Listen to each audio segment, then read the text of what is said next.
Hi, I'm Patricia Marshall Harris, the host of Dishing with Patricia. May is designated as Mental Health Awareness Month. I've decided to focus on the growing crises called mental health with a month-long series. We're going to have various mental health professionals as my featured guests to dish on the seriousness of mental health.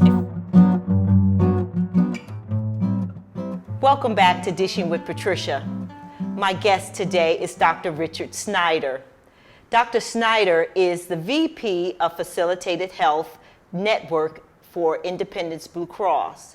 Dr. Snyder has been my guest in the past, but this is a special series that Dishing with Patricia is going to feature for Mental Health Month. And I wanted the perspective of how the insurance companies is dealing with mental health to help their associates, their members, just in general, because Independence Blue Cross is a large employer for the Philadelphia area, and I know that they are concerned about our communities. Dr. Snyder, thank you for coming on. And happy birthday. Thank you so much. Yes, it's my birthday. By now, everybody in the room is like, okay, we've heard it's your birthday, so can you get over it? So now I'm over it, and now it's time to get down to business about mental health. That's right. What is going on? Well, it's interesting because I believe that mental health has always been a kind of integrated and critical part of whole person health. And what I mean by that is there's sort of three aspects to your life. One is the physical health, one is the mental health, and then there's the sort of the social environment that you live and work in, and they influence each other. And for so long we have treated mental health as sort of the stepchild of health, ignored it. There's been in health insurance, since we're talking about health insurance, it's also been sort of a stepchild in that health insurance companies typically did not focus on behavioral health or mental health like they do on physical health. Correct. A heart attack's obvious. Patient's down, you call the ambulance, a lot of things happen in a hurry. With mental health, it's a little less obvious.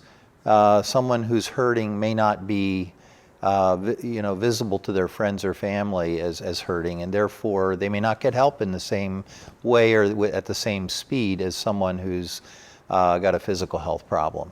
So what has happened? Interesting. During the pandemic, we have seen a virtual doubling of the number of patients who suffer from mental health diagnoses.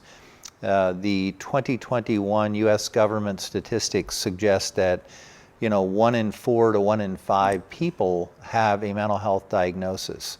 Why is that? Because so many stressors got worse. Correct. During the pandemic, and we became isolated from each other. Yep.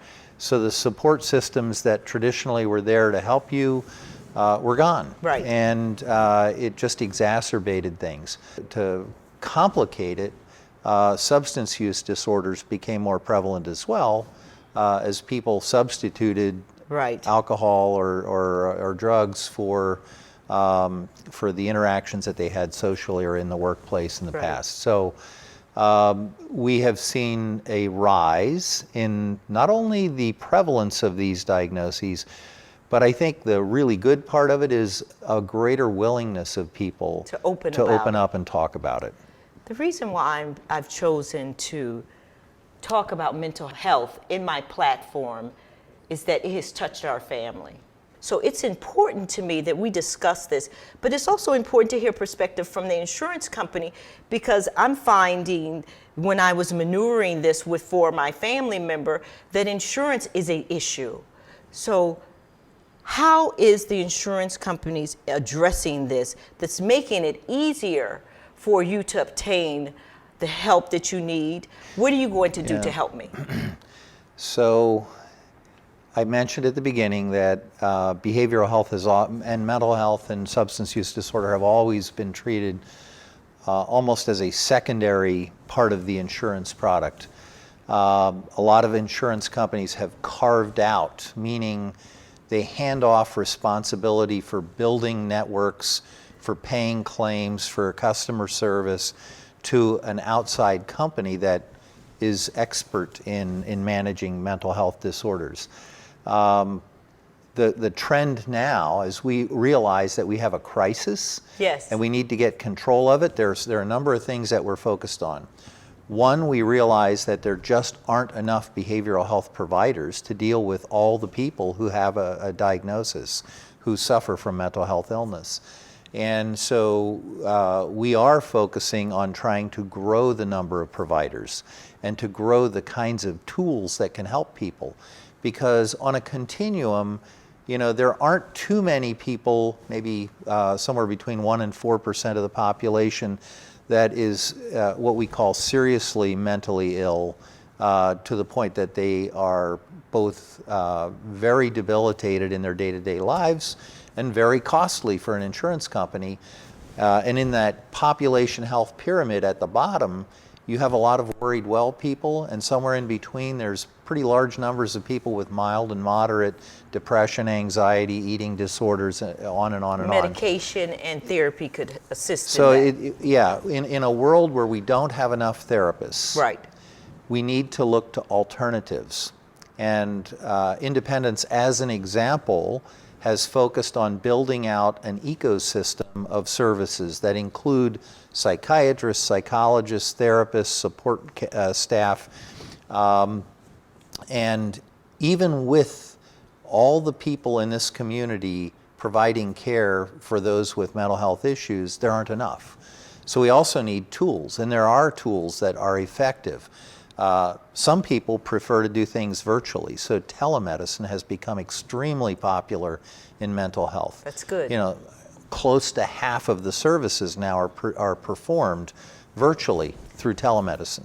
In mental health. In mental health, Okay. yes. And increasingly in substance use disorders as well. There's a virtual industry growing. In addition to that, there are evidence-based, effective treatments that are computerized. We call it computerized cognitive behavioral therapy, where you get online, and for depression, for anxiety, for sleeping disorders, they are very effective for those who have mild to moderate treatments. So when we don't have enough therapists, sometimes the computer is an alternative. And you guess what? The millennials and the Gen Zers oftentimes prefer that virtual or asynchronous kind of treatment where they can do it at their own leisure. But this is AI incorporating dealing It's with educational, interactive, educational, this. cognitive So what behavioral about therapy. the HIPAA aspect of that? Well, we have the same issues whether you're sitting on a sofa talking to a psychiatrist or you're interacting in telemedicine with a therapist, which could be recorded, or elements of it will be documented in your electronic medical record. And then with digital tools, you have the same concerns, Okay. right? All right. And so states often have, and Pennsylvania historically has had more restrictive Okay. laws and regulations around what information can be shared. Okay. For example, we as an insurer can have access to certain information in a person's record in order to pay their bills. Of course. But not the whole record. Right. Similarly, a behavioral health provider to whom you're opening up and sharing your deepest thoughts Right. is not permitted to share all of that information with your Yes. primary care physician, right? Yes. But it is important, I think, to recognize that equitable whole person health means that information needs to be shared. I agree with you. I Because- just wanted to, I don't want people to hold that as a deterrent. If you think about it, the medications that we now use to treat mental health disorders, they're both very effective, and they can have some very serious side effects if taken with other medications that your primary care physician or cardiologist or pulmonologist are prescribing. So it is important that some information be shared between the doctors that are and the therapists that are taking care of you. because the last thing you want to do is have a complicated medical history or a medical journey because of medications that you're taking that your psychiatrist has not told your physical health provider. Right. And it causes problems for you. I understand. I don't want to take you off the mark. I was just concerned No, about that because the society that we live in, it could cause people some issues that unwarranted. And with everything we're hearing around information sharing and the recent discussions around TikTok and other applications and how the information is stored and protected and so forth, it is an important issue. But there are also regulations that prevent and would punish employers who penalize employees who have mental health disorders. That's good. That's good to know. Yeah. So if I have independence, if I have Blue Cross as my insurance provider, tell me, what do I need to do to get some help? The easiest and most direct way to get it would be to use the number on the back of your card that's listed as a behavioral health number, telephone number. And that goes to our customer service area, which has a clinical triage unit in it now that will help you based on the urgency of your need. Correct. If it's a crisis, they'll help you get connected to crisis services. If you're looking for a specific kind of provider, they'll help you and can even do warm transfers to the provider office or even help you to get an appointment. And the way we've handled this... Is this new? It's new. It is new, okay. yeah. It's new. It's new. And the reason we have set things up a little differently is we recognize it wasn't working.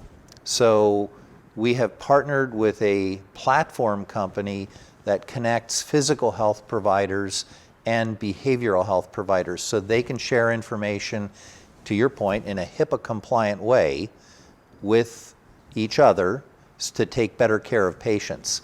And the platform also is accessible to our members. In your physician's office, you may see a sheet of paper that has a QR code on it that you can use your phone to get directly into the platform and access services. Or you can talk to one of our clinical triage team or a case manager at Independence Blue Cross simply by calling one of the two numbers on the back of your card. And they will help you to find the kind of person for the kind of diagnosis that you think you have. So personal preferences play into that, and they'll help you. You keep saying behavioral health. Please explain to my audience that, because mental health, behavioral health, they're like, okay, which one do I have? So to the layman person, they don't know that there is... Explain it, because this is, no, please. Really good question. And behavioral health is a term that we often as clinicians refer to as kind of the umbrella of everything that's not physical health.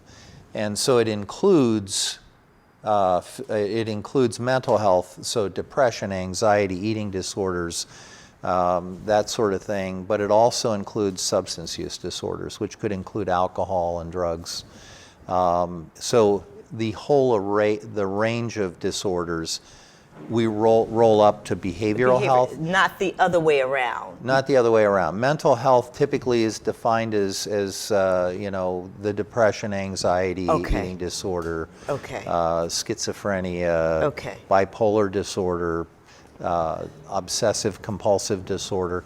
Loosely, they're characterized as mental health disorders. And substance use disorders are a separate category managed by a different kind of provider most of the time. Right. And in a different way. So the tree is behavioral, and then you have different limbs. And the fruits on the tree are these other things. That's good to know, because there is some confusion. Right. You say, okay, do I have mental health or do I have behavioral health? But Independence Blue Cross has taken this on because we know that it's necessary. Right. What we've put together is with a company called Quartet Health that we have invested significant effort and and dollars into, we've built out a platform that technically can take pediatrics, children to geriatrics, old people. It can take mental health conditions, which we just talked about, and substance use disorders as well. It can take you from asynchronous, meaning I want to just help look for information myself, or I want to do something on the side like that computerized cognitive behavioral therapy, sometimes referred to as CCBT, or I want to do virtual care, telemedicine, or I want to sit on a couch and talk to someone. Any of those, we're trying to pull it all together in one place to make it easy for our members. Behavioral health is uniquely different than physical health. I mean, for a cardiologist to tell you what's wrong with your heart, they're going to want to listen to your heart. Right. So an in-person visit is almost critical. Correct. After they know what the diagnosis is, then a telemedicine visit can be helpful to manage blood pressure, the medications, side effects, et cetera. With behavioral health, you can treat most everyone with telemedicine. So we recognize that during the pandemic, a very high percentage of the visits became virtual. Correct. And we wanted to make that available to people because our members liked it. Right. And so we pay the same amount regardless of whether it's virtual or in person.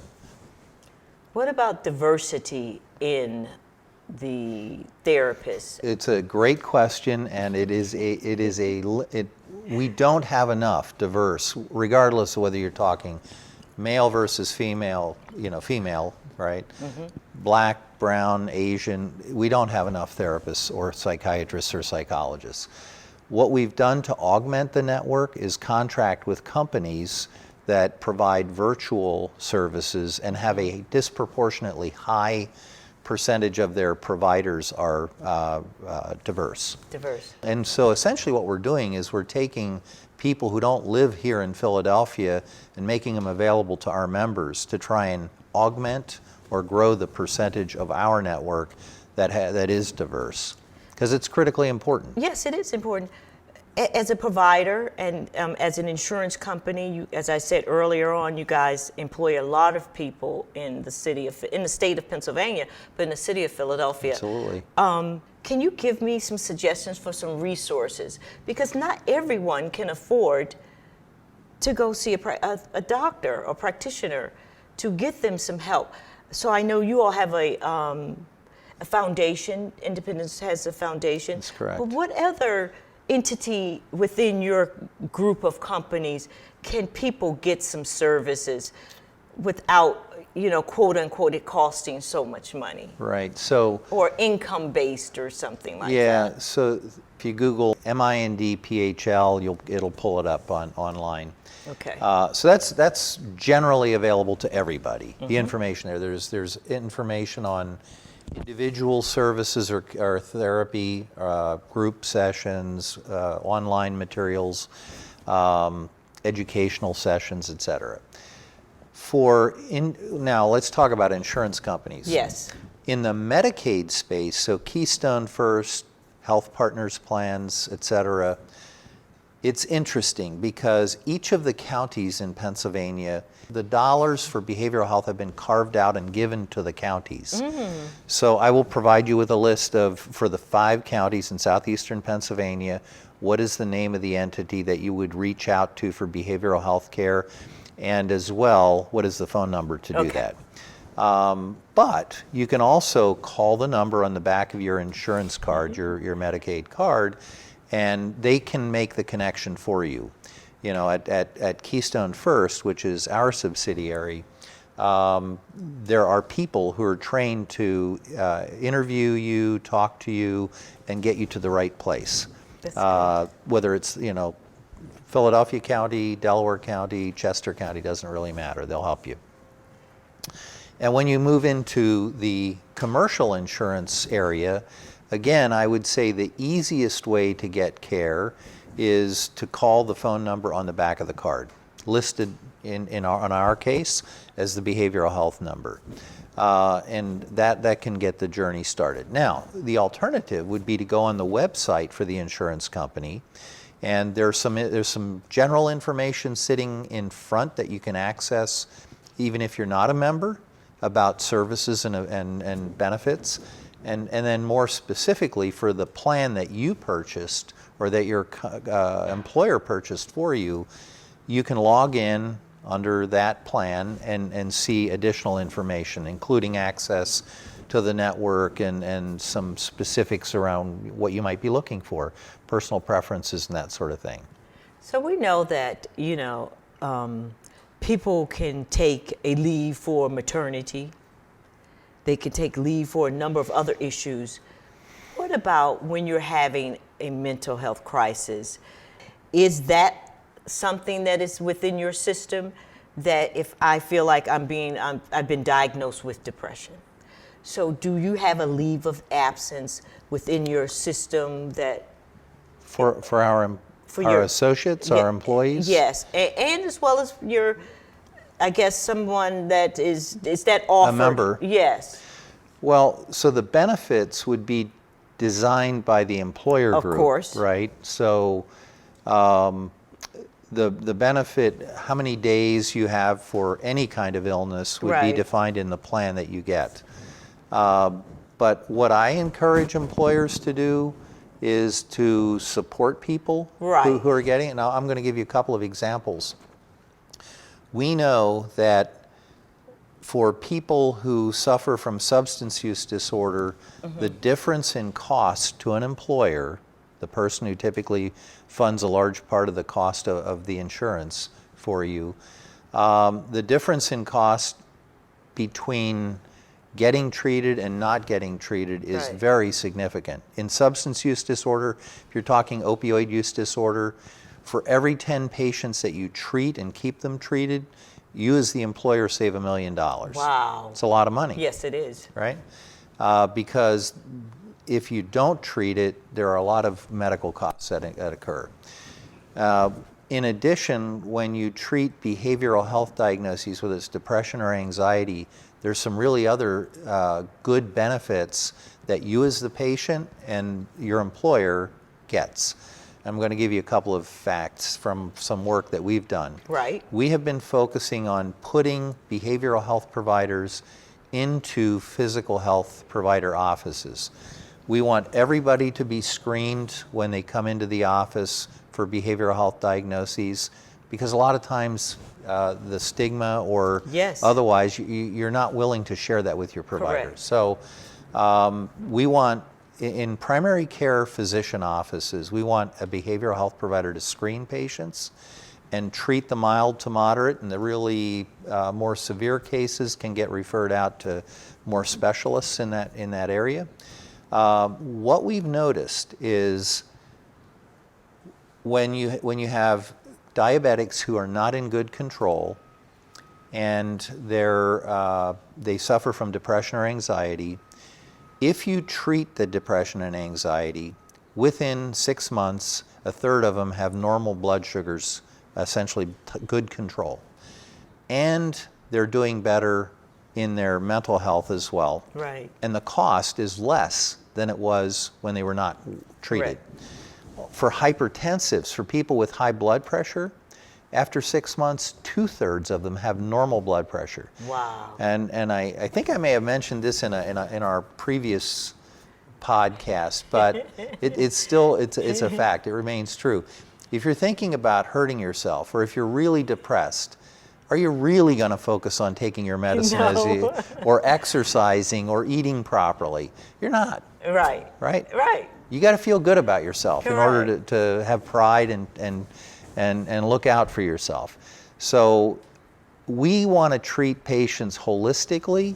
That means identify those with a mental health disorder, treat their physical and their mental health together, encourage exercise, proper nutrition, avoiding things that interfere with good cognition, like alcohol and drugs and that sort of thing. as a family member, a lot of times the person that's dealing with having this issue aren't aware that they're having a mental health crisis.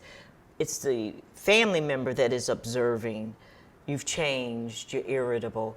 What are some of the symptoms that you need to be aware of that then you can get your person some help? And then you too need some help as a caretaker. But I just, because when you were here the last time, we talked about give us the symptoms, and I was like, oh, I think I have half of those symptoms. That we can recognize what our crises, because I want my people to take away today that it's okay if you're having an issue.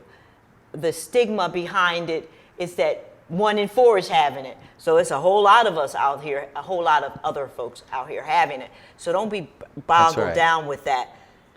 But tell me, from a insurance perspective and as a doctor, what advice would you give somebody that's having a problem right now? They're in trouble. What do I need to do today? Well, in terms of recognition, change is the key element, right? So when a person changes appearance, their social skills, their taking care of themselves, their exercise patterns, their nutrition, any one of those things can signal that they're having depression, anxiety, or another mental health disorder. So I think being aware of the people, when you see a change, ask the question, are you okay? Are you feeling okay? A lot of these changes are subtle. They don't come on suddenly. But an example of where it might happen more suddenly would be a life change, a death, a loss of employment. Holidays are particularly stressful. It's your birthday. It should be good, right? But you may have some memories that come back, you know. With a wrinkle that I woke up, I didn't see yesterday. Right, but the holidays they're supposed to be fun, whether they're religious holidays, Easter's coming up, Ramadan, but they also bring back, or there are expectations or memories that get tied to them. So those kinds of things can trigger sudden changes, but otherwise I think it's often more subtle than that. But the key is, health is a continuum. Everybody knows if they cut themselves, they may need stitches. Right. Everybody doesn't know that if they're feeling less energetic, or their appetite has changed, or they're finding themselves being snippy with loved ones, that could be a sign of something that's treatable. Okay. Why not treat it? Right. Right. The one thing that you'll probably relate to is if you're suffering mentally, whether it's, fear or anger or a sense of loss or whatever, sharing it with somebody helps to unload. You're sharing your load with someone else. And I think we all too often want to be brave and handle it ourselves. And that's really not the way we should do it. We should share. We should share. I'm going to come to a close, but is it fair to say that Independence Blue Cross is concerned about the community that it serves? Absolutely. Absolutely. A very significant proportion of the people that live in this community carry one of our cards. Okay. We absolutely care about the community. Okay. Dr. Snyder, thank you so much for coming on and sharing this about mental health. It's important to us, and I thank you as my audience, and I thank my guest. So until next time, goodbye.